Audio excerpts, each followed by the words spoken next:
Hello all dear student, most welcome. I hope आप सभी अच्छे से होंगे। आज हम फिर जो है ईएससी 2022 की सीरीज को कंटिन्यू करेंगे और प्रीवियस पेपर सॉल्यूशन को आगे बढ़ाएंगे। इसमें हम जो है जितने भी क्वेश्चंस करेंगे उन कोशिश करेंगे उन क्वेश्चन को कंसेप्चुअल वे से डिटेल वे से सॉल्व किया जा सके, so that your upcoming exams में आपको हेल्प मिल सके और आपका कॉन्फिडेंस बिल्डअप हो सके। इसी वे से हम आगे बढ़ते हैं और देखते हैं क्वेश्चन नंबर 30 तक हम कर चुके थे। क्वेश्चन नंबर 31 से हम आगे देखते हैं। Question number 31, the torque generated in the aluminium disc of induction type energy meter, जो अभी बिल्कुल यूज नहीं किया जाता, is maximum when the phase difference between magnetical field of shunt and series electromagnetics is equal to. अब देखो जरा please, एक बहुत सिंपल सा कंसेप्ट है। हमें एनर्जी मीटर बनाना है और एनर्जी मीटर मतलब हमें energy equal to power into time. और अगर पावर देखें हम तो हमारे पास जो है वी आई कॉस पाई रहता है। पावर रहता है V I cos pi into time. अगर हम ऐसा देखें तो वोल्टेज को मेजर करने के लिए या वोल्टेज के लिए हम वोल्टेज कॉइल का यूज करते हैं और जिसको प्रेशर कॉइल भी बोलते हैं या शंट मैग्नेट भी बोलते हैं। तो shunt magnet is connected across the supply, supply के अक्रॉस पैरेलल में कनेक्ट की जाती है। और दूसरी जो करंट मेजर करने के लिए हमारे पास मैग्नेट काम आती है, that is the series magnet. Series magnet series magnetic field generate करेगी और shunt magnet shunt magnetic field generate करेगी। ठीक है, एक प्रेशर कॉइल बोल सकते हैं, एक को करंट कॉइल बोल सकते हैं। So there is requirement of two coils, one is the current coil and another is the voltage coil और प्रेशर कॉइल। अब हमारे पास इसका कनेक्शन कैसे होता है? इन सीरीज विद लोड, ये जो है लोड के साथ कनेक्ट होती है और ये हमारे पास कनेक्ट होती है इन पैरेलल विद सप्लाई।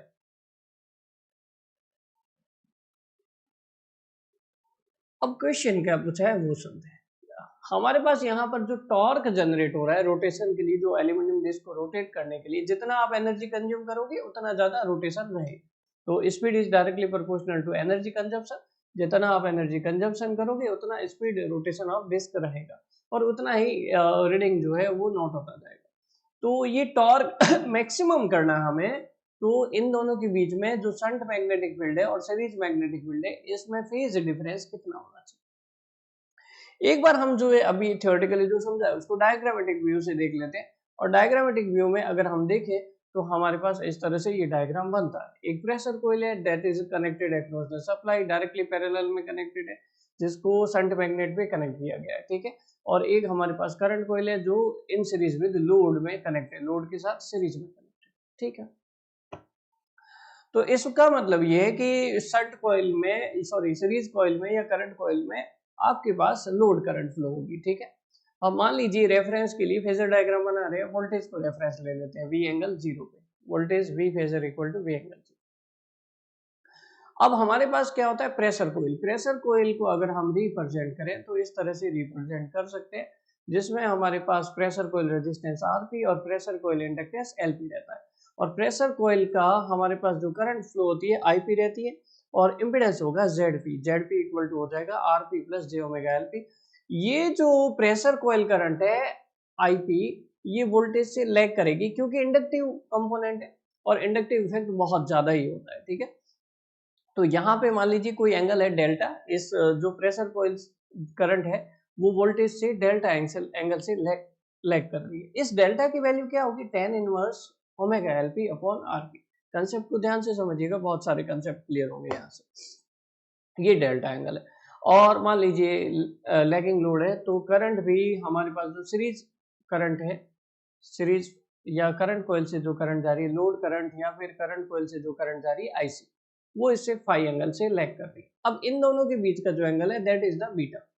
ठीक है, ये बीटा है हमारे पास। ठीक है, तो हमारे पास इन रियलिटी होता क्या है, जो टॉर्क प्रोड्यूस होता है वो directly proportional to pressure coil या शंट मैग्नेट फ्लक्स और सीरीज मैग्नेट फ्लक्स और साइन, इन दोनों के बीच का एंगल इसके डायरेक्टली प्रोपोर्शनल होता है, साइन बीटा। इस बीटा की वैल्यू को आप क्या लिख सकते हैं, डेल्टा माइनस फाई लिख सकते हैं कि नहीं लिख सकते, डेल्टा माइनस फाई, क्योंकि डेल्टा ये कंप्लीट एंगल है और ये फाई। तो torque directly proportional to Ip, ये पैरेलल में कनेक्टेड है, वोल्टेज के डायरेक्टली प्रोपोर्शनल, ये करंट लोड करंट के डायरेक्टली प्रोपोर्शनल होगी क्योंकि लोड के सीरीज में कनेक्टेड है।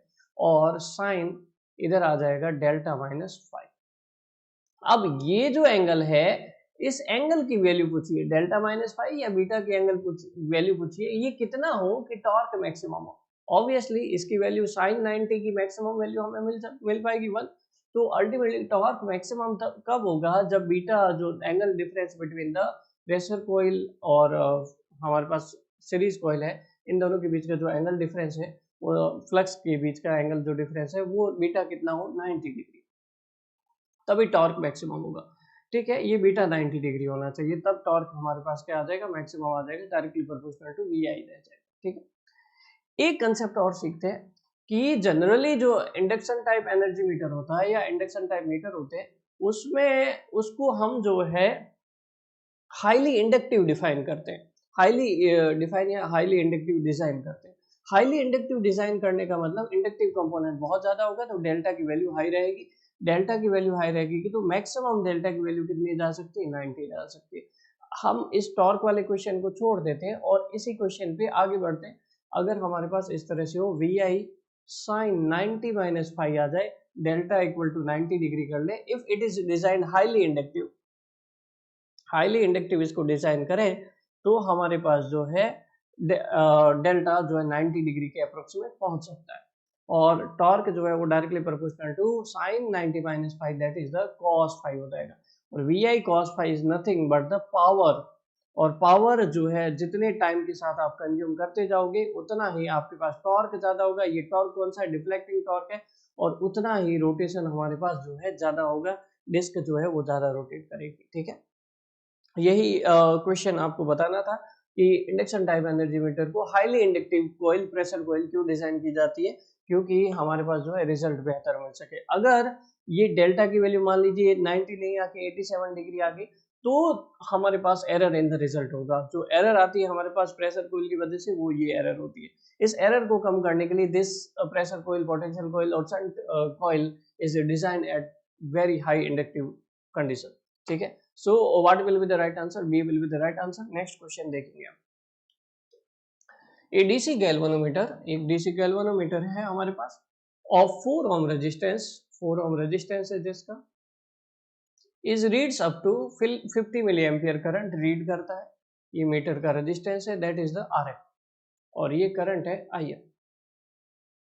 What is the value of shunt resistance और resistance connected to in parallel to enable read up to 1 ampere. सीधी सी बात है, इस का रेंज एक्सटेंशन करना है, और रेंज एक्सटेंशन हमें करंट के रेस्पेक्ट में करना है। मतलब अमीटर की तरह आप इसको ट्रीट कर रहे हो, और अमीटर की रेंज एक्सटेंड करने के लिए हम क्या करते हैं, मीटर के पैरेलल में शंट रेजिस्टेंस कनेक्ट करते हैं। तो जो भी 50 मिली एम्पियर के अलावा एक्स्ट्रा करंट आएगी that will be diverted to the shunt resistance. तो करंट जो है, एक्स्ट्रा करंट तभी डिलीवर होगी जब शंट रेजिस्टेंस की वैल्यू कम से कम 1 एम्पियर है। तो 1 एम्पियर हमारे पास कितना टाइम्स हो जाएगा 50 मिली एम्पियर का, लगभग हमारे पास ये हो जाएगा, ये हो जाएगा 0.05, 1 बाई 0.05 दैट इज 20 टाइम्स हो जाएगा ना, 20 टाइम्स हो जाएगा। मतलब यहाँ पे हमारे पास 20 टाइम्स करंट आ रही है, मतलब ये 1 टाइम है, और टोटल जो करंट आ रही है वो 20 टाइम्स आ रही है, ये 20 टाइम्स आ रही है। उसमें से 19 टाइम्स करंट को डाइवर्ट करके किधर भेजना है,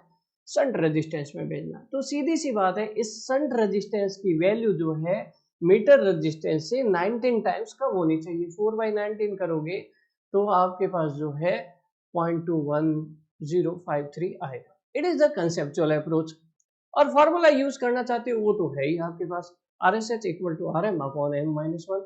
M is the multiplier constant that will be defined as the current to be measured upon meter current, 1 ampere upon 0.05, 50 milli ampere that is the 20, 4 upon 20 minus 1 that is the 4/19, again वही आया, that is the 0.21053। तो अगर आप जो है calculation direct इतना ज्यादा calculation नहीं करके डायरेक्ट करना चाहते हैं तो बहुत सिंपल सा कंसेप्ट है, देख लिया करो करंट कितने टाइम्स हमारे पास बढ़ रही है तो रेजिस्टेंस भी लगभग उतने टाइम्स घट जाएगा। हम एग्जैक्टली देखें तो 19 टाइम्स घट रहा है, लेकिन करंट यहाँ पर जो है क्योंकि 1 टाइम तो मीटर में भेजनी है, बाकी बची हुई 20 टाइम्स करंट इंक्रीज कर रही है, मतलब एक कम कर दो, 19 टाइम्स कम रेजिस्टेंस आपको कनेक्ट करना पड़ेगा पैरेलल में। तो 4/19 या 4/20 अप्रोक्सीमेट करके देख लो, आपके पास अप्रोक्सीमेट आंसर आ जाएगा। नेक्स्ट क्वेश्चन देखिएगा जरा प्लीज। नेक्स्ट क्वेश्चन हमारे पास पूछा गया है which one of the following is correct in the feedback circuit having three resistance and capacitance element with the condition R1 R2 R3 is R C1 C2 C3 equal to C phase shift oscillator. Phase shift oscillator हम कल ही देख चुके। RC phase shift oscillator में एक diagram दिखा देते हैं। RC phase shift oscillator किस तरह से होता है, इस तरह से हमारे पास, जिसमें तीन फीडबैक नेटवर्क नेगेटिव इन्वर्टिंग ओपेम्प है, जिसमें फीडबैक नेटवर्क जो है तीन कैस्केडेड आरसी सर्किट कनेक्टेड होते हैं जो 180 डिग्री फेज शिफ्ट प्रोवाइड करते हैं। यहाँ पे सभी रेजिस्टेंस की इक्वल वैल्यू है, R1 R2 R3 equal to R है, C1 C2 C3 equal to C। आपको क्या बताना है, यहाँ पे जो फ्रीक्वेंसी है उसकी वैल्यू बतानी है। ये फ्रीक्वेंसी की वैल्यू जो है, इसके लिए जो फॉर्मूला होता है फेज शिफ्ट ऑसिलेटर 1/2 पाई RC √6 ये रहता है। अगर आप सॉल्व करोगे तो 2 पाई की वैल्यू 6.28 और √6 ये लगभग आपके पास आ जाएगा 2 पाई 6.28 इंटू √6 कैलकुलेट करते हैं 15.38 ये आ जाएगा 15.38 RC 1/15.38 ये हमारे पास इसकी फ्रीक्वेंसी रहेगी, फ्रीक्वेंसी ऑफ ऑसिलेशन। तो अगर हम आंसर करें तो ये रहेगा 1/15.38 ये रहेगा 0.06/RC। अगर रेजिस्टेंस और कैपेसिटेंस सारे इक्वल है आपस में इंडिविजुअली तो ये फॉर्मूला आप डायरेक्टली यूज कर सकते हो 0.06/RC for the faster calculation for the numerical purpose. तो ये हमारे पास कौन सा आंसर करेक्ट होगा, A will be the right answer 0.065/RC। Next question देखते हैं। Which one of the following statement is not correct for ED type instruments? अभी हम MI टाइप मतलब induction type energy moving iron type instruments के बारे में देख चुके हैं। अब ED टाइप इंस्ट्रूमेंट का कंसेप्ट देख लेते हैं। ED टाइप इंस्ट्रूमेंट्स में पहला स्टेटमेंट दिया हुआ है, तीन स्टेटमेंट करेक्ट होंगे और चौथा नॉट करेक्ट हमें ढूंढना है। It can measure range of 10 ampere and 600 volt respectively. इसमें रेंज एक्सटेंशन कर सकते हैं तो आप इतना करंट और वोल्टेज मेजर कर सकते हैं बहुत easy. The deflecting torque is inversely proportional to the square of current. क्या ऐसा होता है, ये भी हम चेक करेंगे 1/I²। It can be use for both AC and DC, ये भी हम चेक करेंगे। It has the same calibration for DC instrument as well as AC instrument. इन सभी क्वेश्चन के आंसर इसके डिफ्लेक्टिंग टॉर्क के इक्वेशन पे डिपेंड करते हैं। Again same concept, ED type instruments है उसमें भी दो कॉइल होगी, एक प्रेशर कॉइल एक करंट कॉइल रहेगी, मतलब एक फिक्स कॉइल एक मूविंग कॉइल रहेगी। ठीक है, इस तरह से है ना। आप अगर वाटमीटर के केस में बोलते हैं तो उनको हम एक को प्रेशर कॉइल बना देते हैं, एक को हम जो है करंट कॉइल बना देते हैं। फिक्स कॉइल मूविंग कॉइल भी कंसिडर कर सकते हैं। ठीक है, यहाँ पर हमारे पास क्या रहेगा, डिफ्लेक्टिंग टॉर्क जो रहेगा IP IC cosine of angle between IP and IC, या फिर जो है fix coil current moving coil current और फिक्स कॉइल करंट और मूविंग कॉइल करंट और dm/dθ ये रहता है। तो अगर मान लीजिए फिक्स कॉइल और मूविंग कॉइल जो है वो आपके पास सीरीज में कनेक्टेड है एक साथ, जनरली मीटर ऐसा ही होता है हमारे पास, इस तरह से ये लोड फिक्स कॉइल और मूविंग कॉइल इस तरह से रहती है। फिक्स कॉइल को दो पार्ट में डिवाइड कर दिया जाता है, FC/2 और यहाँ पे मूविंग कॉइल रहती है और यहाँ पे ये हमारे पास लोड रहता है। ठीक है, ये हमारे पास वोल्टेज है एंड सो इस तरह से चलता है। तो यहाँ पर अगर हम देखें टॉर्क इक्वेशन पे जाएं तो टॉर्क इक्वेशन में हमें क्या देखने को मिलेगा, टॉर्क इक्वेशन में हमें देखने को मिलेगा कि IF IM मतलब ये सीरीज में करंट सेम होती है तो आप जो है टॉर्क I² लिख सकते हो, है ना, डायरेक्टली प्रोपोर्शनल टू I² आ सकता है। तो मतलब ये स्टेटमेंट तो नॉट करेक्ट है, बाकी इसका मतलब बाकी के करेक्ट होंगे, फिर भी देख लेते हैं। Both AC and DC system के लिए, DC सिस्टम होगा तो आपके पास क्या होगा, दोनों करंट सेम रहेगी, उनके बीच का एंगल जो है वो सेम रहेगा, दैट विल बी द मतलब सेम एंगल में जाएगी, cos फाई कितना हो जाएगा 0 हो जाएगा। ये DC के लिए जो इक्वेशन आएगी that will be the I² dm/dθ, ये हमारे पास इक्वेशन आ जाएगा। ठीक है, और हमारे पास यहाँ पर जो है DC के केस में भी यूज कर सकते हैं। AC के केस में आपको थोड़ा सा ध्यान ये रखना है कि AC के केस में जो मूविंग कॉइल है उसका इंडक्टिव इफेक्ट अगर आपके पास बढ़ जाए तो इंडक्टिव इफेक्ट बढ़ने के कारण, चाहे MI टाइप इंस्ट्रूमेंट हो या फिर ED टाइप इंस्ट्रूमेंट हो, इंडक्टिव इफेक्ट बढ़ने के कारण जो है फ्रीक्वेंसी अगर ज़्यादा हो जाती है तो हमारे पास यहाँ पर फ्रीक्वेंसी एरर आती है और टॉर्क जो है वो यहाँ पर जो है फ्रीक्वेंसी बढ़ने के साथ साथ घटता जाता है ना। मतलब अगर आप 5 एम्पियर 50 हर्ट्ज पे मेजर कर रहे हो, 5 एम्पियर 500 हर्ट्ज पे मेजर कर रहे हो, दोनों में डिफ्लेक्शन का जो डिग्री एंगल होगा वो अलग अलग होगा। डिफ्लेक्टिंग टॉर्क कम होगा एंड फ्रीक्वेंसी बढ़ने पर हमारे पास डिफ्लेक्टिंग टॉर्क कम होगा। इसका मतलब ये है कि अलग अलग रीडिंग आएगी। इसीलिए एसी में इसको 0 से 125 हर्ट्ज तक ही यूज करते हैं। उससे हाई की फ्रीक्वेंसी रेंज के लिए इसको यूज करोगे तो इसमें फ्रीक्वेंसी एरर आती है। डीसी के लिए और एसी के लिए इसमें जो है सेम कैलिब्रेशन यूज होता है, इसीलिए इसको ट्रांसफर टाइप इंस्ट्रूमेंट के लिए भी यूज किया जाता है। Since same calibration for the DC and AC, so transfer मतलब एसी के लिए यूज करो या डीसी के लिए यूज करो, सेम बात है। मतलब दोनों के लिए आप इसको यूज कर सकते हो, सेम कैलिब्रेशन रहता है। क्योंकि यहाँ पर भी करंट जो है अगर एसी का भी केस है तो दोनों के बीच में एंगल 0 रहेगा और आई स्क्वायर के डायरेक्टली प्रोपोर्शनल रहेगी, और यहाँ पर भी हमारे पास आई स्क्वायर के प्रोपोर्शनल रहेगी। सो यहाँ पर जो है नॉट करेक्ट हमें ढूंढना था, so B will be the right answer. Next question देखते हैं जरा। The controlling torque of a gravity controlled measuring instrument. Gravity control कहाँ यूज करते हैं, पहले तो हमें ये सोचना है। कंट्रोलिंग टॉर्क, तीन टाइप के टॉर्क है, डिफ्लेक्टिंग टॉर्क, कंट्रोलिंग टॉर्क और हमारे पास जो है तीसरा डैम्पिंग टॉर्क। तो हमारे पास कंट्रोलिंग टॉर्क प्रोवाइड करते हैं वो gravity control, generally spring control provide करते हैं, लेकिन ग्रेविटी कंट्रोल कहाँ प्रोवाइड करते हैं, जहां पे इंस्ट्रूमेंट वर्टिकली माउंटेड हो। वर्टिकली माउंटेड हो तो जो ग्रेविटी के कारण उस पर वेट लगेगा और वेट लगने के कारण जो है कंट्रोलिंग टॉर्क प्रोवाइड होगा। वर्टिकली माउंटेड कहाँ होते हैं, जैसे कॉलेज में आपने प्रैक्टिकल किए हो, लेबोरेटरी में जो इंस्ट्रूमेंट्स है पैनल पे लगे होते हैं वर्टिकली माउंटेड होते हैं। तो ये सारे जो है कौन से इंस्ट्रूमेंट होते हैं, these are the MI type instruments. अब यहाँ पे जो ग्रेविटी कंट्रोल्ड टॉर्क प्रोड्यूस होगा उसके बारे में डिस्कस करते हैं। लेट अस कंसीडर कि ग्रेविटी कंट्रोल हम कैसे अप्लाई करते हैं। एक मूविंग आयरन टाइप है, तो एक आयरन पीस को कंसीडर कर लेते हैं। इस आयरन पीस के ऊपर जो है हम यहाँ पर एक वेट प्लेस कर देते हैं, इस वेट को प्लेस कर देते हैं जिसका मास है m और जो है वेट हो जाएगा m इंटू जी। अब मान लीजिए यहाँ पे इसके साथ जो ये एंगल बन रहा है ये थीटा बन रहा है, तो इस डायरेक्शन में जो कंपोनेंट आएगा एम जी कॉस थीटा और इस डायरेक्शन में जो कंपोनेंट आएगा एम जी साइन थीटा, ये कंपोनेंट आएगा। और इस आयरन पीस की लेंथ जो है वो l है, ठीक है। अब हमें क्या देखना है, एक्चुअल में मान लीजिए कि आपके पास जो है डिफ्लेक्टिंग टॉर्क इस तरह से प्रोड्यूस हो रहा है, ये मूविंग आयरन के ऊपर जो पॉइंटर लगा हुआ है वो इस तरह से इसको मूव करा रहा है, ठीक है, आयरन पीस को।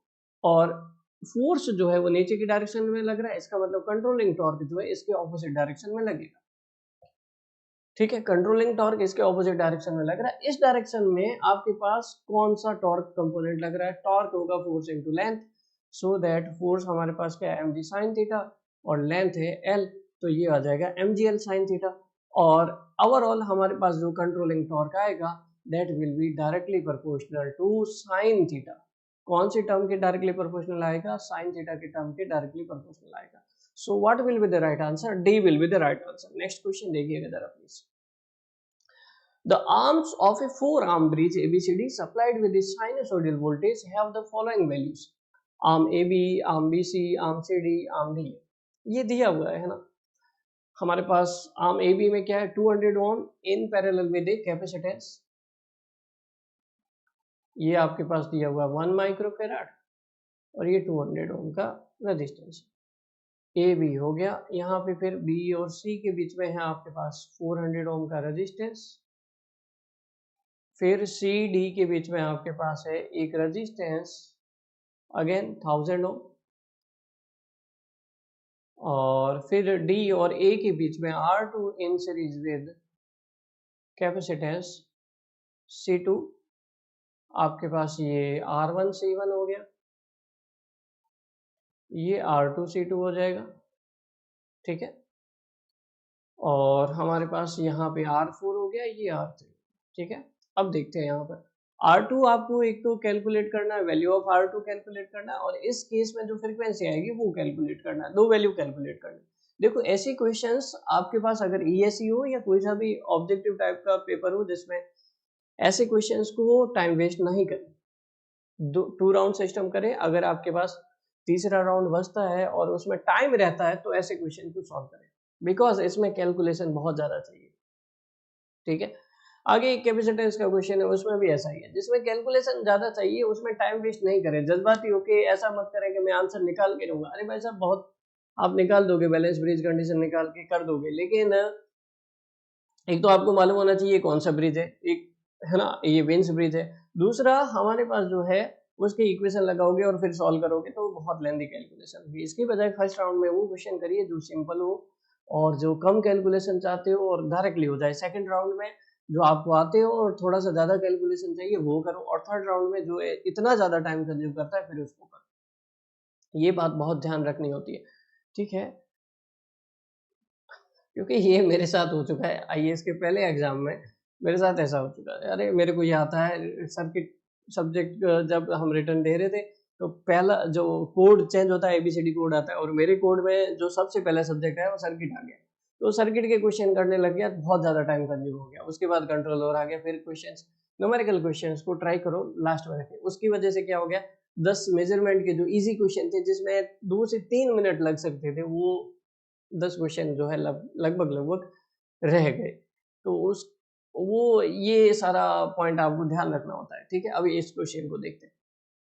R2 के वैल्यू को कैलकुलेट करना है और फ्रीक्वेंसी को कैलकुलेट करना है। फ्रीक्वेंसी आपके पास यहाँ पर जो रहेगी 1/2 pi under root R1 R2 C1 C2 रहेगी, ये फ्रीक्वेंसी रहेगी। वेन ब्रिज में बैलेंस कंडीशन में एक कंडीशन आती है जो रहती है R1 R2 equal to C2 upon C1 minus R3 upon R4। अब आप जो है यहाँ से एक वैल्यू तो कैलकुलेट कर ही सकते हैं, सारी वैल्यू दी हुई है R1 C1 R3 R4 R2 C2, ये सारा वैल्यू दिया हुआ है। आपको सिंपली क्या करना है, इस R2 अननोन वैल्यू इस इक्वेशन में रखनी है और R2 की वैल्यू कैलकुलेट करनी है। फिर जब R1 R2 C1 C2 सब अवेलेबल होगा तो फ्रीक्वेंसी की वैल्यू कैलकुलेट करनी है। We are not wasting the time, already explaining the concept, तो यहाँ पर आप जो है इसके थ्रू कर सकते हैं। तो यहाँ से आपके पास जो R2 आ रहा है 400 ओम आ रहा है और फ्रीक्वेंसी आ रही है 398 hertz. So what will be the right answer, यहाँ पर C will be the right answer. Next question देखिए जरा प्लीज। सर्किट का क्वेश्चन है, इजी क्वेश्चन है। ऐसे क्वेश्चन में जैसे थेवेनिन वोल्टेज बहुत छोटा सा सर्किट है, इसमें आप टाइम लगा सकते हैं। ठीक है, सेकंड राउंड में, वो भी सेकंड राउंड में, क्योंकि मन पे कंट्रोल होना बहुत जरूरी है। पेपर सॉल्यूशन पे मन कंट्रोल होना बहुत जरूरी है, मन का शांत होना भी बहुत जरूरी है। ये सब एग्जाम का मतलब यही होता है कि आप जो है ऐसे सिचुएशन के लिए कितना प्रिपेयर है। इसका मतलब ये नहीं कि आप कितना पढ़ के आए, पढ़ के आए हैं वो तो जरूरी है ही 50%, और दूसरा जरूरी रहता है आप मन को कैसे कंट्रोल करके शांत रख के जो है क्वेश्चन टू द पॉइंट कैसे करते हैं। इसीलिए आपको बोलते हैं क्वेश्चन प्रैक्टिस ज्यादा से ज्यादा करो, सो दैट, और क्वेश्चन प्रैक्टिस करो तो कोशिश ये करो कि सेम एग्जाम इन्वायरमेंट हो। ऐसे सोचो कि एग्जाम करने बैठ रहे हैं, टाइमर लगा के प्रैक्टिस करो क्वेश्चन, उससे ज्यादा बेनिफिट मिलता है। सो इस क्वेश्चन को देखते हैं। The Thevenin voltage and resistance across the terminal A and B of the circuit in the figure। Thevenin यहाँ पे VTH आएगा, that is the open circuit voltage। VTH वही होगा जो इसके across voltage होगा। सिंपली वोल्टेज डिवीजन रूल लगा दो। यहाँ पे मान लीजिए V1 है, यहाँ पे V2 है, V2 इक्वल टू VTH। जो हमारे पास वोल्टेज डिवीजन रूल है, supply voltage 50 R2 upon R1 plus R2 R2 upon R1 plus R2, that is the 50 into 20 upon 25, 2 times ये आ गया 40 वोल्ट। तो VTH तो हमारे पास 40 वोल्ट आ गया। अब हम देखते हैं RTH। RTH के लिए आपको क्या करना पड़ता है, वोल्टेज सोर्स शॉर्ट सर्किट, तो A और B और A और B ये दोनों पैरेलल में आ गए इस A और B टर्मिनल के अक्रॉस, और पैरेलल में आएंगे तो RTH क्या होगा, R1 into R2 upon R1 plus R2, 100 plus 100 upon 25, that is the 4। बहुत easy question. So what will be the right answer, A will be the right answer. Next question देखो जरा please. हाँ, ये lengthy question है। अब इसको करते रहो, टाइम वेस्ट करते रहो। एक तो डेटा सिंपल होता तो करते, ठीक है, एक हमारे पास जो है डेटा सिंपल होता तो हम कर लेते। अब यहाँ पर जो है 3 कैपेसिटर जो है वो सीरीज में कनेक्टेड है, फिर आप करते रहो 1/c equal to 1/1 plus 1/5 plus 1/2, फिर उसके बाद ये पैरेलल है तो उनको ऐड कर दो। फिर वापस जो है 3 सीरीज में आ जाएंगे, फिर वापस 1/c इस तरह से करते रहो। फिर ये 2 सीरीज है, इनका भी 1/c करके निकालो, है ना। फिर जो है इस तरह से कैलकुलेशन करते रहो, फालतू टाइम वेस्ट है, ठीक है। तो ये बहुत सिंपल सा कंसेप्ट है। अगर आई होप कि आप इसका पैरेलल इक्विवेलेंट वैल्यू निकाल सकते हैं। इसका जो करेक्ट आंसर आ रहा है दैट इज द हमारे पास आ रहा है आंसर बी 3.818 माइक्रोफैराड, ठीक है। नेक्स्ट क्वेश्चन देखिएगा जरा प्लीज। ये सारा सॉल्व किया हुआ है, अगर आपको देखना है पीडीएफ आप देख सकते हैं। ऑल इंडिया एजी पेपर सॉल्यूशंस पीडीएफ 11 रुपीज का जो कोर्स है, इस ऐप इस वीडियो के डिस्क्रिप्शन में ऐप का लिंक है, वहां पर आपको ये सारी पीडीएफ मिल जाएगी, ठीक है। वहां से आप इजीली रीड आउट कर सकते हो एज वेल एज प्रैक्टिस कर सकते हो। नेक्स्ट क्वेश्चन देखिएगा जरा please. Consider the following statement, ये भी अच्छा क्वेश्चन है। With respect to Kirchhoff laws for a circuit considering resistance and independent sources. एक आपके पास रेजिस्टिव एलिमेंट है और इंडिपेंडेंट सोर्सेस है। जैसे मान लीजिए ये सर्किट है R1, R2, R3, R4, ये वोल्टेज ही करंट सोर्स, ठीक। अब देखते हैं क्या बोला गया है। The number of independent elements volt ampere equation equal to the number of resistances. The number of independent KVL equation is more than the number of nodes. Nodes independent KVL equation जो रहेगी more than nodes रहेगी, ऐसा बोला गया। The number of independent KVL equation is equal to the number of independent loops. Independent loops, ठीक है, ये देखना है। Independent loops का मतलब mesh। mesh और loop में डिफरेंट होता है, डिफरेंस होता है, मैं आपको बताता हूँ। इस सर्किट में देखोगे तो आपके पास इस सर्किट में ये आपके पास जो है ये पहला आपके पास इंडिपेंडेंट लूप हो गया, फिर दूसरा इंडिपेंडेंट लूप हो गया और तीसरा इंडिपेंडेंट लूप हो गया, ठीक है। वैसे करंट सोर्स के केस में नहीं अप्लाई कर सकते, लेकिन यहाँ पर इंडिपेंडेंट लूप देख रहे हैं केवल, ठीक है। तो ये इंडिपेंडेंट लूप, ये इनको मैश भी बोलते हैं। इंडिपेंडेंट लूप को क्या बोलते हैं? मैश बोलते हैं। अब लूप जो है रियलिटी में क्या होते हैं? ये मैश होते हैं, जो 1 2 3 शो किया। अब लूप में तो ये भी होता है कि फर्स्ट से R2 को स्केप कर दिया और सीधा यहाँ से चले गए, फिर यहाँ से इधर आ गए, ये 2 हो गए, और फिर सबसे बड़ा वाला लूप है इसको फॉलो किया, तो 6 लूप हो गए आपके पास। इस तरह से 3 तो मैश हो गए और 3 आपके पास इंडिपेंडेंट लूप जिसको बोल सकते हैं, और ये डिपेंडेंट लूप है जो एक दूसरे पे डिपेंड कर रहे हैं, समझ रहे हैं। Independent loop that is the mash 3 है जो एक दूसरे पे डिपेंड नहीं कर रहे हैं, बीच में एक एलिमेंट आ रहा है। यहाँ से हम आप क्रॉस करके जा रहे हो पहले और दूसरे लूप के बीच में, फिर पहले दूसरे और तीसरे लूप के बीच में, इंडिपेंडेंट लूप के बीच में, फिर पहले दूसरे और तीसरे तीनों मैश के बीच में आप देख रहे हो, तो 6 लूप आ रहे हैं ना। तो हमारे पास इस तरह से इंडिपेंडेंट लूप मतलब मैश, ठीक है। तो इस क्वेश्चन को देखते हैं। यहाँ पर हमारे पास क्या होता है, number of KVL equation, independent KVL equation. जो केसीएल इक्वेशन होती है उसको हम निकालते हैं ट्विक्स से, है ना। ट्विक्स अगर आपने पढ़ा है ग्राफ थ्योरी, तो ट्विक्स टी इक्वल टू होता है n-1। जितने नोड होते हैं उसमें से एक माइनस कर देते हैं। एक माइनस क्यों कर देते हैं? क्योंकि ये हमारे पास रेफरेंस नोड होता है जो उसको माइनस कर देते हैं। बाकी जो n होते हैं वो प्रिंसिपल नोड रहते हैं। वो कौन से नोड रहते हैं? अगर आप इसको साथ में कंसीडर करोगे, बाकी जो नोड रहेंगे n-1 that is the principal node. एक नोड, फिर दूसरा नोड, ये तीसरा नोड, 3 नोड है यहाँ पर, ठीक है। These are the principal node, और चौथा मिला के ग्राउंड को मिला के 4 नोड होंगे। ट्विक्स कितने होंगे? Number of KCL equation twigs होगी जो आपके पास n-1 that is the 3 equation आएगी आपके पास यहाँ पर, ठीक है।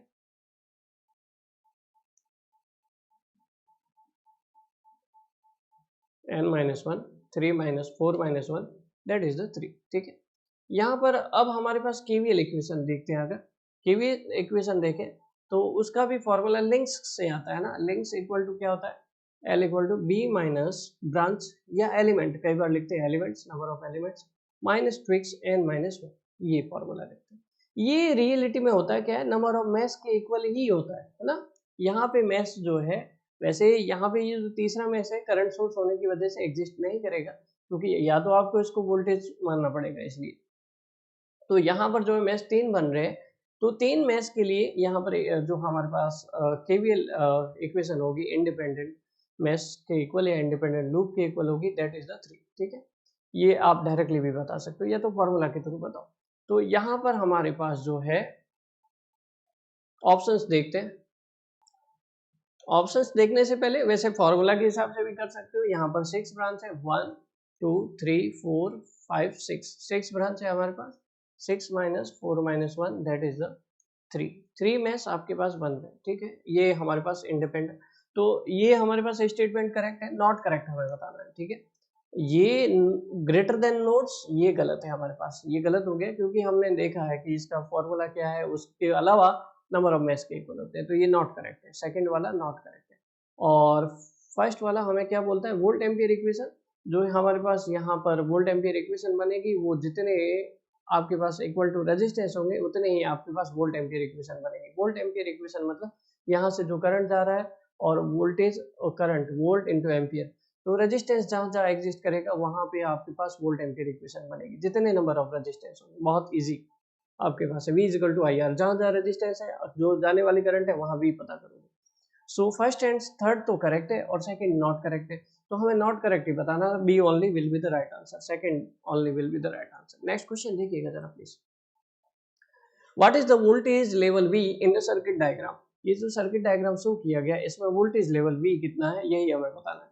तो वोल्टेज कितना होगा देखो जरा प्लीज। हाँ, सिंपली आप जो है यहाँ पर लूप लगा सकते हैं या नोडल लगा सकते हैं। नोडल लगाएंगे तो क्या होगा, V/5 प्लस V/5, मान लीजिए ये आउटगोइंग करंट है, ये नोड तो सेम ही रहेगा, ये सारे पैरेलल में एक ही नोड पे कनेक्टेड है, ये सारे सेम। V/5 आउटगोइंग है, प्लस 2.5 ये भी आउटगोइंग है, प्लस 5 ये भी आउटगोइंग है, और इनकमिंग क्या है 2.5 ये इनकमिंग है, बाकी सारी आउटगोइंग आपके पास। ये लगा दिया यहाँ पर V/5 कितना हो गया 2V/5, और यहाँ पर जो है आपके पास बच गया -5, तो 2V equal to -25, V equal to आ गया -12.5। So what will be the right answer, C will be the right answer. Simply nodal लगाओ, जिससे आप सॉल्व कर सकते हो। नेक्स्ट क्वेश्चन देखिए। If the angular frequency for DC sources is 0, बिल्कुल सही है, डीसी सोर्सेज के लिए एंगुलर फ्रीक्वेंसी हमारे पास 0 ही होती है। कैपेसिटर एंड इंडक्टर के बारे में क्या होगा, मान लीजिए एक आपके पास ऐसा सर्किट है जिसमें आपके पास आर एल सी तीनों पैरेलल में कनेक्टेड है, तो उस केस में, और डीसी सोर्स से कनेक्टेड है, उस केस में इंडक्टर और कैपेसिटर के साथ इफेक्टिव या फिर जो इफेक्टिव सर्किट बनेगा वो कैसे बनेगा ये बताना है हमें। आर एल सी ये डीसी सोर्स आपने लगाया, ठीक है। अब देखो जरा प्लीज, अगर आप इंडक्टर कंसीडर करते हो तो ओमेगा एल कितना होगा हमारे पास 0 into L that is the 0, और एक्सी कितना होगा हमारे पास 1 अपॉन ओमेगा सी। अगर 0 ओमेगा कंसीडर कर रहे हो तो 1 upon 0 into C that is the infinite Om.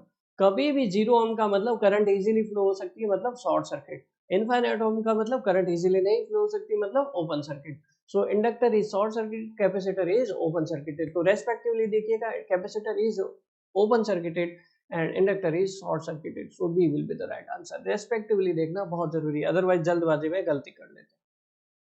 Next question देखो, which one of the following statement is not correct regarding the potential due to the point charge। हमारे पास potential due to the point charge, ये point charge है और उसकी वजह से किसी डिस्टेंस r पे जो पोटेंशियल आ रहा है उसकी वैल्यू क्या होगी ये बताना। इसका जो फॉर्मूला रहता है पोटेंशियल का, KQ/R। पोटेंशियल इज, ये जो पोटेंशियल V रहेगा इनवर्सली प्रोपोर्शनल टू डिस्टेंस ये रहता है, डायरेक्टली प्रोपोर्शनल टू चार्ज ये रहता है, और तीसरा केस रहता है डायरेक्टली प्रोपोर्शनल टू K। अब ये क्या है, K क्या है, ये हमारे पास जो है इसका वैल्यू रहता है 1/4 पाई एप्सिलॉन, और एप्सिलॉन की वैल्यू है एप्सिलॉन नॉट एप्सिलॉन। अब ये हमें जो है क्वेश्चन में जाते हैं, हम जो है क्या देखने, नॉट करेक्ट देखते हैं। It is directly proportional to magnitude of charge, बिल्कुल सही है, ठीक है। It is inversely proportional to distance from charge, बिल्कुल सही है, इनवर्सली प्रोपोर्शनल आ गया। It is inversely proportional to the relative permittivity of the medium in which this charge is placed, inversely proportional to the relative permittivity epsilon r, बिल्कुल सही है। It is directly proportional to electric field intensity, ऐसा हमारे पास potential का यहाँ पर कोई फॉर्मूला नहीं है पॉइंट चार्ज के लिए। सो नॉट करेक्ट जो होगा, करेक्ट आंसर क्या रहेगा, D will be the right answer, ठीक है। हालांकि एक बात और है कि वोल्टेज जो होता है इलेक्ट्रिक फील्ड अपॉन डिस्टेंस जो रहती है उसके फॉर्मूला भी दिया जा सकता है। ये इलेक्ट्रिक फील्ड इंटेंसिटी है, ये इसके डायरेक्टली प्रोपोर्शनल ही होता है पोटेंशियल, है ना, ये फॉर्मूला अगर आप लगाते हो तो। लेकिन यहाँ पे स्पेसिफाई किया गया है पॉइंट चार्ज का जो है वो फॉर्मूला लगाना आपको, ठीक है।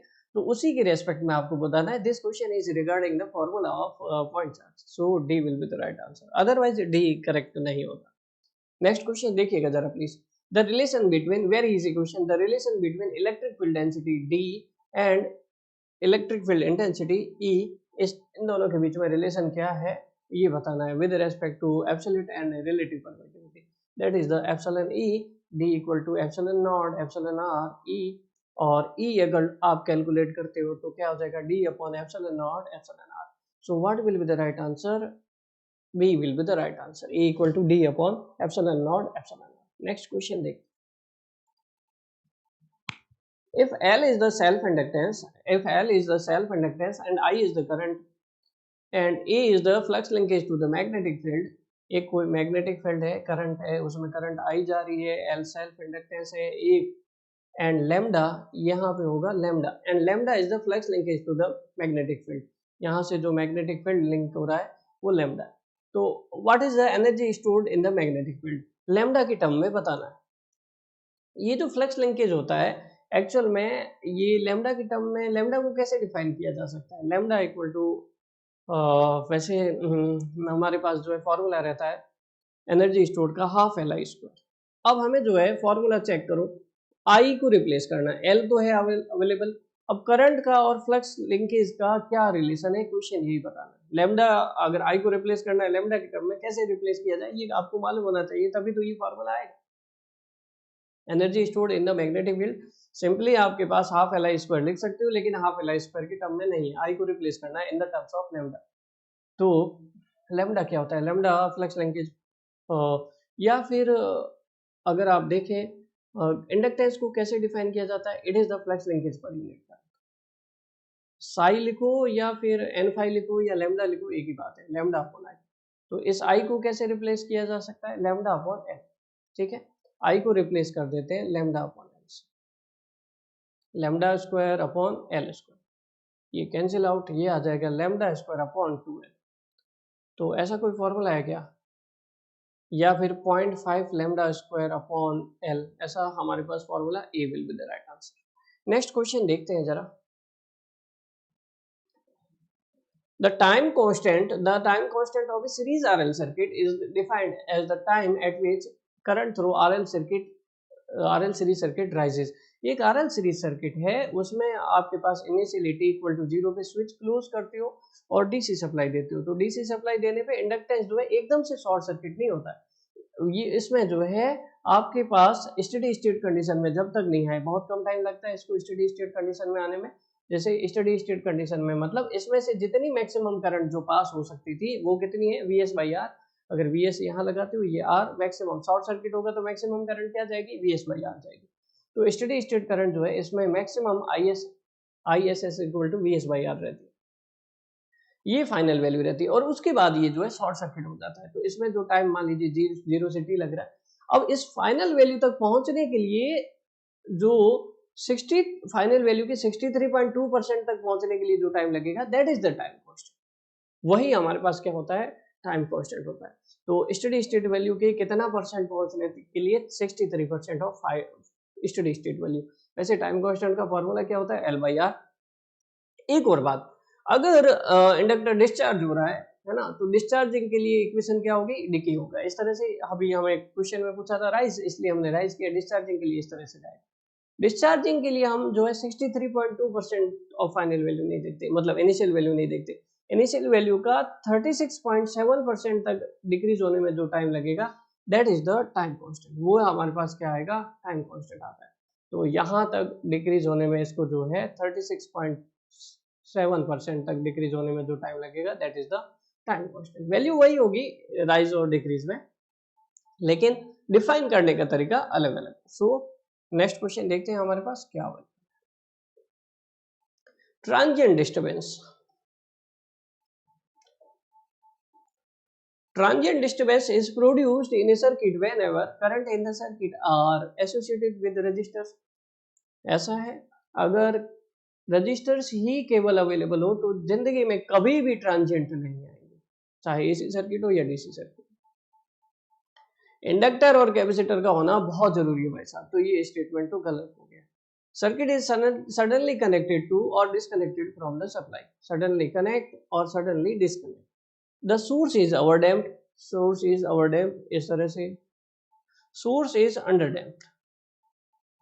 इसका क्या आंसर होना चाहिए? देखो ट्रांजिएंट जो है कब आते हैं, जब भी मैग्नेटाइजिंग इनरेस्ट करंट आपने सुना होगा, मैग्नेटाइजिंग ट्रांजिएंट इनरेस्ट करंट ये सुना होगा, ये ट्रांजिएंट या फिर जब सर्किट में फॉल्ट आता है, सर्किट ब्रेकर वगैरह, तब जो है स्टार्टिंग में सब transient condition, steady state condition ऐसा आता है हमारे पास। ये केवल तभी होता है जब इस स्विच की कंडीशन चेंज हो, या तो ऑन से ऑफ कर रहे हो आप या ऑफ से ऑन कर रहे हो, ये तभी होता है। और उस सर्किट में इंडक्टिव एलिमेंट, कैपेसिटिव एलिमेंट का होना बहुत जरूरी है, तभी ट्रांजिएंट आएगा, अदरवाइज नहीं आएगा। इंडक्टिव एलिमेंट हो या कैपेसिटिव एलिमेंट हो या दोनों चलेगा, लेकिन होना एनर्जी स्टोरिंग एलिमेंट होना बहुत जरूरी है, तभी आएगा ट्रांजिएंट। हाँ, लाइटनिंग वगैरह उस केस में भी हमारे पास ट्रांजिएंट आता है। लाइटनिंग के केस में सडन चेंज आता है, sudden change in the energy, that is the transient disturbance. So जब भी सडनली आप सर्किट को कनेक्ट करते हो सप्लाई से या डिस्कनेक्ट करते हो, B will be the right answer. Next question देखिएगा जरा please. Chalk coils are made of iron core because it has less loss in iron cores. Large value of flux density can be produced in iron cores. It is easily available in the market and it has laminated core with high resistance. देखते हैं, एक chalk कोयल है, chalk कोयल को iron के core के साथ लपेटा जाता है, सिंपली एयर कोर नहीं रखा जाता है, ऐसा क्यों? यही क्वेश्चन पूछा। वैसे ये तो हमारे पास बेसिक मशीन का बेसिक कंसेप्ट, बहुत सिंपल सी बात है। अगर आपके पास less loss in iron cores, air core use कर दो ना, उसमें आयरन ही नहीं रहेगा तो लॉस कहां से होंगे? ये तो गलत बात होगी। तो मतलब स्टेटमेंट ए ऑप्शन और सी ऑप्शन तो हट ही गए। लेमिनेटेड कोर होती है, बिल्कुल सही बात है। With high resistance, eddy current losses को कम करने के लिए रेजिस्टेंस हाई नहीं करते, लेमिनेशन के बीच में इंसुलेशन ऐड कर देते हैं। इस कॉइल का रेजिस्टेंस हाई करके तो आई स्क्वायर आर लॉसेस को बढ़ाना है, इसका मतलब कॉपर लॉसेस को बढ़ाना है, तो ये तो बेवकूफ़ी हो गई, इसका कोई मतलब नहीं है। रेजिस्टेंस भी हाई नहीं रहेगा, इसका मतलब ऑप्शन तो बी करेक्ट है, लेकिन इसका फिजिकल सिग्निफिकेंस क्या है? Large value of flux density B equal to V. Large value of किसी पर्टिकुलर मैग्नेटाइजेशन फोर्स के लिए large value of magnetic flux density तभी आ सकता है जब परमेबिलिटी की वैल्यू आई हो। परमेबिलिटी कैसे रिलेट होता है आयरन कोर के साथ? किसी भी मटेरियल का जो रिलेक्टेंस होता है उसका फॉर्मूला होता है हमारे पास S equal to L by mu. अब रिलेक्टेंस होता है फ्लक्स के फ्लो का अपोज करता है। वी वांट के यहाँ पर फ्लक्स का फ्लो जो है वो इजीली हो सके, फ्लक्स का फ्लो इजीली हो सके तो परमेबिलिटी जो है वो ज्यादा होना चाहिए, रिलेक्टेंस जो है कम होना चाहिए। रिलेक्टेंस कम होगा, परमेबिलिटी ज्यादा होगा तो फ्लक्स डेंसिटी ज्यादा होगी। एयर कोर में फ्लक्स को फ्लो होने के लिए ज्यादा रिलेक्टेंस आता है। Reluctance that is the property of magnetic material which oppose the flow of flux. Air core में एयर पाथ का रिलेक्टेंस बहुत ज्यादा होता है, इसलिए आयरन पाथ प्रोवाइड करते हैं। ठीक है, आयरन पाथ प्रोवाइड करते हैं जिससे कि हमारे पास परमेबिलिटी मीडियम की बढ़े, और आयरन में साथ में 5% सिलिकॉन मिला देते हैं तो उसको सिलिकॉन स्टील बोल देते हैं। 95% आयरन होता है, 5% सिलिकॉन होता है। So that is very helpful for the to get the higher value of flux density. B will be the right answer. Next question देखिए, फ्लक्स डेंसिटी ज्यादा होगी तभी तो हमारे पास फ्लक्स की वैल्यू भी ज्यादा होगी, 5 equal to B. Next question देखते हैं। It is the last question of today's session. At off resonance frequency in parallel resonant circuit, the phase angle is greater than 0 degree, 30 degree, 60 degree or 90 degree. Parallel resonance है, parallel resonance में RLC तीनों parallel में connected है। जब तक कि specify नहीं किया जाए कि कैसा पैरेलल रेजोनेंस है, सिंपल सर्किट मान लिया। पैरेलल रेजोनेंस कंडीशन में क्या होता है? रेजोनेंस कंडीशन में आपके पास केवल रेजिस्टेंस बच जाता है, और एल और सी का अगर हमारे पास यहाँ पर पैरेलल कॉम्बिनेशन है तो वो पाथ जो है ओपन सर्किट हो जाता है। ओपन सर्किट ऐसे नहीं कि वायर खुल जाते हैं, इक्वल एंड ऑपोजिट करंट होती है, IL और IC जो है इक्वल एंड ऑपोजिट डायरेक्शन में करंट जाती है, तो IL minus IC equal to 0 होता है ना। एक प्लस J2 जा रहा है, एक माइनस J2 जा रहा है, तो दोनों का सम क्या होगा, 0 एम्पियर ही होगा, सीधी सी बात है। तो हमारे पास जो है ओपन सर्किट का मतलब यहाँ वायर खुलना नहीं, IL और IC जो है इक्वल एंड ऑपोजिट है, तो इसका मतलब रेजिस्टिव पाथ में से ही इफेक्टिव करंट जाती है, जो सोर्स की करंट। जब रेजिस्टिव पाथ रह जाता है तो पावर फैक्टर यूनिटी रहता है, और यूनिटी पावर फैक्टर कंडीशन का मतलब है cos phi equal to 0 degree. Of resonance frequency का मतलब बताइए। पैरेलल रेजोनेंस में जो कर्व आता है वो हमारे पास उल्टा आता है, एंटी रेजोनेंस भी बोलते हैं इसको। करंट वर्सेस अगर आप देखोगे आपके पास जैसे यहाँ पे जो कर्व आता है इस तरह से आता है, यहाँ पे रेजोनेंस कंडीशन में मिनिमम करंट फ्लो होती है, और इम्पीडेंस क्या होता है, मैक्सिमम होता है, और एडमिटेंस मिनिमम होता है। अब ये जो ऑफ रेजोनेंस फ्रीक्वेंसी है या तो बिलो हो सकती है या अबव हो सकती है। बिलो में इंडक्टिव ससेप्टेंस ज्यादा होता है, DL ज्यादा होता है, और अबव में कैपेसिटिव ससेप्टेंस ज्यादा होता है। और यहाँ पर इंडक्टिव ससेप्टेंस ज्यादा होने के लिए लैगिंग पावर फैक्टर होता है, और यहाँ पे लीडिंग पावर फैक्टर होता है, और यहाँ पे बीच में आपके पास क्या होगा, यूनिटी पावर फैक्टर। चाहे लीडिंग पावर फैक्टर हो या लैगिंग पावर फैक्टर हो, फाई तो 0 से ज्यादा ही होगा। किसी भी ऑफ रेजोनेंस कंडीशन में जाओ, 0 से 90 के बीच में जाएगा, 0 से ज्यादा होगा, इधर चले गए तो भी 0 से ज्यादा बढ़ जाएगा, इधर चले जाओगे तो भी 0 से ज्यादा बढ़ जाएगा। तो हमारे पास जो है एज एंगल जो है 0 डिग्री से ज्यादा होगा, A will be the right answer. ठीक है, ऐसा कोई स्पेसिफिक नियम नहीं है कि 30 डिग्री से ज्यादा होगा, 60 से ज्यादा होगा, है ना। 0 से 90 के बीच में रहेगा, that will be greater than 0, A will be the right answer. It is the end of today session, we will meet on tomorrow. Till then अगर आपको जो है और ज्यादा एमसीक्यू क्लासेस चाहिए as well as detail concept चाहिए, you can get the app, और app download कर सकते हैं। इस वीडियो के डिस्क्रिप्शन में ऐप लिंक है, उस वहां पे जाके ऐप को डाउनलोड करिए, टेस्ट सीरीज ज्वाइन करिए, crash course for the MCQ practice आप ज्वाइन कर सकते हैं, फॉर द शॉर्ट थ्योरी अगर आपने कहीं से कोचिंग की और आपके कंसेप्ट क्लियर नहीं है और आप जो है कम टाइम में कवर करना चाहते हैं तो क्रैश कोर्स ज्वाइन करिए। और अगर आप बहुत अच्छे लेवल पे आपके पास सफिशिएंट टाइम है, अच्छे से प्रिपेयर करना चाहते हैं, go for the detail course. It is the best course we have available, और जो है आप 100% फील करेंगे कि आपको जो है कोर्स करने के बाद आप इजीली एमसीक्यू कर सकते हैं, कॉन्फिडेंस लेवल बढ़ जाता है। कई बार ऐसा होता है ना, कोचिंग करने के बाद भी जो है कॉन्फिडेंस नहीं आता क्वेश्चन करने का, तो उसकी गारंटी हम देते हैं। आप चाहे क्रैश कोर्स में चले जाओ, डिटेल कोर्स में चले जाओ, 100% आपका जो इस तरह से कोर्स को डिजाइन किया गया है कि आप जो है इजीली क्वेश्चन कर पाए। Till then thanks so much, फिर मिलेंगे।